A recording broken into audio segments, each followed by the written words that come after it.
ദിവസങ്ങളും മാസങ്ങളും വർഷങ്ങളൊക്കെ എത്ര പെട്ടെന്നല്ലേ ഇങ്ങനെ കടന്നു പോകുന്നത്. സത്യം പറഞ്ഞാൽ വർഷങ്ങൾ ഇങ്ങനെ പോകുമ്പോൾ എനിക്ക് ഏറ്റവും കൂടുതൽ പേടിയുള്ളൊരു കാര്യം എന്ന് പറയുന്നത് ഓരോ വർഷം കൂടുന്തോറും വയസ്സിങ്ങനെ കൂടിക്കൂടി വരുവാണേ.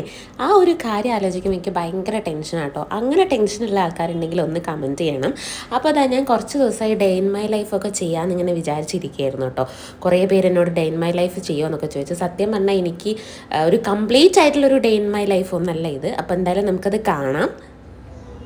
അപ്പോൾ ഫ്രഷൊക്കെ ചെയ്ത് കഴിഞ്ഞു, ചെറിയൊരു സ്കിൻ കെയറും കാര്യങ്ങളൊക്കെ കഴിഞ്ഞു. അപ്പം എന്തായാലും വെറും വയറ്റിൽ ഞാൻ കഴിക്കുന്ന കുറച്ച് സാധനങ്ങളുണ്ട്. ഞാൻ വാട്ടർ ഹീറ്റിനിടയിൽ ഇട്ടിട്ടുണ്ട്. അപ്പം ആദ്യം തന്നെ ബദാം കഴിക്കുന്നുണ്ട്. ഒരു 4-5 ബദാം അത് കഴിക്കും. സത്യം പറഞ്ഞാൽ അതൊരു ഞായറാഴ്ചത്തെ എന്താ പറയുക ഡേ ഇൻ മൈ ലൈഫാണ്. പലപ്പോഴും പല രീതിയിലാണ് ശരിക്കും പറഞ്ഞാൽ എൻ്റെ ഒരു ഡേ ഇൻ മൈ ലൈഫ് വരുന്നത്. ചില സമയങ്ങളിൽ നേരത്തെ എഴുന്നേൽക്കും, ചില സമയങ്ങളിൽ ഭയങ്കര നേരം വൈകിട്ടായിരിക്കും. ഇന്നെനിക്ക് ഡ്യൂട്ടി ഉണ്ട്, നൈറ്റ് ഷിഫ്റ്റ് സ്റ്റാർട്ട് ചെയ്യാണ്. അപ്പം അതുകൊണ്ട് തന്നെ ഭയങ്കര ഒരു സുഖമില്ലാത്തൊരു സൺഡേ ആണ്. കാരണം വൈകുന്നേരം 5:30 ആകുമ്പോൾ ഡ്യൂട്ടിക്ക് കയറണമല്ലോ എന്നുള്ളൊരു ഇത് എപ്പോഴും നമുക്ക് മനസ്സിലുണ്ടാവും. പിന്നെ അതെല്ലാം ഇന്നെൻ്റെ ഹെയർ വാഷ് ഡേയും കൂടിയാണ്. അപ്പം നല്ലോണം തലയിൽ വെളിച്ചെണ്ണയൊക്കെ തേച്ചിട്ട് വേണം കുളിക്കാൻ വേണ്ടിയിട്ട്. ഹെയർ കെയർ ഞാനിപ്പം സ്റ്റാർട്ട് ചെയ്തിട്ടുണ്ട്. നല്ലോണം ഹെയർ ഫോൾ ഉള്ളതുകൊണ്ട് തന്നെ ഇപ്പോൾ ഹെയർ കെയർ ചെയ്തിട്ട് വേണം ഹെയർ വാഷ് ചെയ്യാൻ വേണ്ടിയിട്ട്. അതുപോലെ തന്നെ ഇന്നലെ പെട്ടെന്ന് വന്നൊരു തൊണ്ടവേദനയും അതുപോലെ തന്നെ ഒരു ജലദോഷവും ഇങ്ങനെ കറങ്ങി തിരിഞ്ഞ് നടക്കുന്നുണ്ട്.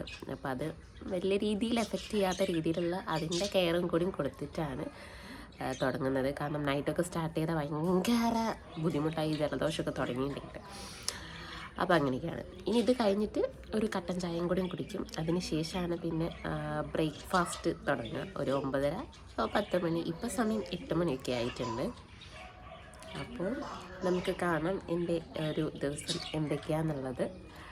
അങ്ങനെ എൻ്റെ പ്രഭാത കൃത്യങ്ങളെല്ലാം കഴിഞ്ഞ് ഞാൻ നേരെ അടുക്കളയിലേക്ക് അങ്ങോട്ട് പോയിട്ടോ. അമ്മ ഭയങ്കര പണിയിലാട്ടോ. അമ്മയ്ക്ക് എന്താണെന്നറിയില്ല, രാവിലെ തന്നെ പണിയൊക്കെ തീർന്നിങ്ങനെ ഇരിക്കാനാട്ടോ ഭയങ്കര ഇഷ്ടം. എനിക്കും അങ്ങനെയൊക്കെ തന്നെയാട്ടോ. അതും അമ്മയ്ക്ക് ഇങ്ങനെ കുറച്ച് സമയമൊക്കെ എടുത്ത് നല്ലോണം ചെയ്യുന്ന പണികൾ അമ്മ പെട്ടെന്ന് ചെയ്യും. പക്ഷേ ആ ചെയ്യാനുള്ളത് നല്ല ഓരോന്നും സ്റ്റെപ്പ് ബൈ സ്റ്റെപ്പായിട്ട് അമ്മ ഇങ്ങനെ ഭയങ്കര അടിപൊളിയായിട്ട് ചെയ്യുന്ന കാണാൻ നല്ല രസമാട്ടോ. അപ്പോൾ അതാ ചായ എനിക്ക് ഉണ്ടാക്കി തരുന്നുണ്ട്. ഞാൻ നേരെ ഭക്ഷണം കഴിക്കാൻ വേണ്ടി പോയിട്ടോ. പുട്ടും ചെറുപയർ കറിയായിരുന്നു ഉണ്ടായിരുന്നത്. ഇന്നലെ ഞാൻ രാത്രി ചോറ് കഴിക്കാത്തതുകൊണ്ട് തന്നെ അമ്മ എനിക്ക് മീൻ പൊരിച്ചത് മാറ്റി വെച്ചിട്ടുണ്ടായിരുന്നു. അപ്പോൾ അതൊക്കെ കൂട്ടി നല്ലോണം ഭക്ഷണമൊക്കെ കഴിച്ചിട്ടോ. അപ്പം ഞാൻ നേരത്തെ പറഞ്ഞു എൻ്റെ ഹെയർ വാഷ് ഡേ ആണെന്ന്.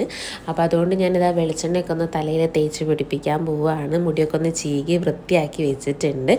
ഞാൻ ഈ എണ്ണ ഓൾറെഡി കുറച്ച് മുന്നേ യൂസ് ചെയ്തിട്ടുണ്ടായിരുന്നു. നീലബൃങ്കാതി വെളിച്ചെണ്ണ കേട്ടോ. ഇത് നല്ല അടിപൊളി വെളിച്ചെണ്ണ. പനങ്കൊല പോലെ മുടി വളരുമെന്നൊന്നല്ല, ഉള്ള മുടി നമുക്കങ്ങനെ മെയിൻറ്റെയിൻ ചെയ്ത് കൊണ്ടുപോകാം. അതിൻ്റെ സ്മെല്ലൊന്നും ചിലപ്പം എല്ലാവർക്കും ഇഷ്ടമാവുമൊന്നുമില്ല. നമ്മളത് തലയിൽ തേച്ചാൽ താളിയോ കടലപ്പൊടിയോ എന്തെങ്കിലുമൊക്കെ ഇട്ടിട്ട് നമ്മളത് മെഴുക്ക് കളയണം, ഇല്ലെങ്കിൽ ഭയങ്കര സ്മെല്ലടിക്കും കേട്ടോ. അപ്പോൾ ഞാനിത് കുറേ മുന്നേ യൂസ് ചെയ്തിട്ട് നിർത്തിയിട്ട് ഇപ്പോൾ വീണ്ടും യൂസ് ചെയ്തു. നിർത്താനുള്ള കാരണം ഒടുക്കത്തെ പൈസ ആട്ടോ. 230 രൂപയാണ് ഒരു ബോട്ടിലിന്. പക്ഷേ എൻ്റെ മുടി ഭയങ്കരമായിട്ട് കൊഴിയുന്നതുകൊണ്ട് ഞാൻ വീണ്ടും അത് റീസ്റ്റാർട്ട് ചെയ്തിരിക്കുകയാണ്. ഇപ്പം നിങ്ങൾ കണ്ടുപോയ പൂന്തോട്ടം എൻ്റെ അമ്മേൻ്റെതാട്ടോ. ഞാൻ നോക്കുന്നതേ അല്ല, ഞാൻ ഈ പരിപാടിക്കൊന്നും നിൽക്കാറില്ല കേട്ടോ.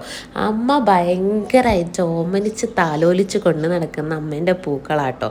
അപ്പോൾ ഈ പൂന്തോട്ടത്തിൻ്റെ വീഡിയോ നിങ്ങൾക്ക് ഫുള്ളായിട്ട് വേണമെന്നുണ്ടെങ്കിൽ ഒന്ന് കമൻറ്റ് ചെയ്യണേ. അങ്ങനെ ഞാനിതാ ചെമ്പരത്തി പറിക്കാൻ വേണ്ടി പോയി. ഇത് ഞങ്ങൾ അവിടെ തന്നെയുള്ള ചെമ്പരത്തി തന്നെയാണ് കേട്ടോ. നല്ലോണം പൂവുണ്ട്, അതുപോലെ തന്നെ നല്ല ഇലയൊക്കെ ഉണ്ടായിരുന്നു കേട്ടോ. അപ്പോൾ അതൊക്കെ തലയെ തേച്ച് നല്ലൊരു കുളിയൊക്കെ കഴിഞ്ഞ് ഞാൻ പുറത്തേക്ക് ഇറങ്ങി. ഇന്ന് ഞങ്ങൾക്കൊരു സ്ഥലം വരെ പോകാനുണ്ട്, മെഡിക്കൽ കോളേജ് വരെ പോകാനുണ്ട്, ഒരാളെ കാണാനുണ്ട്. അപ്പോൾ അത് ആ പോകാൻ നിൽക്കുന്ന സമയത്താണ് അമ്മ എന്നെ വിളിച്ചത്. ചിക്കൻ കറി റെഡി ആയിട്ടുണ്ട്, നീ ഒന്ന് വന്ന് ടേസ്റ്റ് ചെയ്ത് നോക്കാൻ വേണ്ടിയിട്ട്. സത്യം പറയാലോ, ഞാൻ ടേസ്റ്റ് ചെയ്ത് നോക്കിയാലേ അമ്മയ്ക്ക് ഭയങ്കര കോൺഫിഡൻ്റ് ആവുകയുള്ളൂ കേട്ടോ.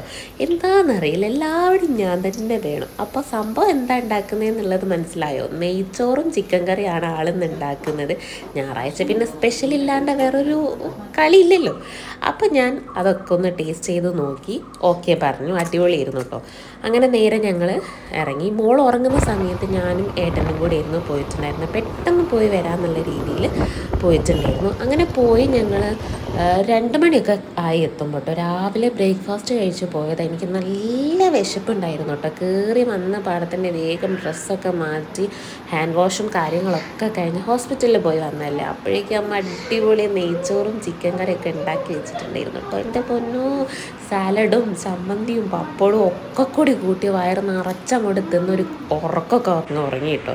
ഉറങ്ങി എഴുന്നേറ്റപ്പോഴേക്കും സമയം 4:30 ആയിട്ടുണ്ടായിരുന്നു. 5:30 ആകുമ്പോൾ എനിക്ക് ഡ്യൂട്ടിക്ക് കയറണം.